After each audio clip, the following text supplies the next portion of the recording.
Аким? Ана тілім ардақты, ақ сүтіндей анамның дейді.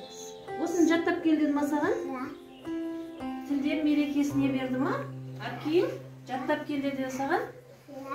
Енді екеуміз бірге отырып жаттаймыз, е? Біздің тіліміз, мемлекеттік тіліміз қазақ тілі, е?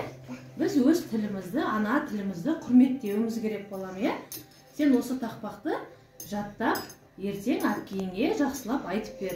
Жарай ма? Ал, айтамыз. Ана тілім ардақты, ақ сүтіндей анамның. Қазір жаттаймыз, е, осыны?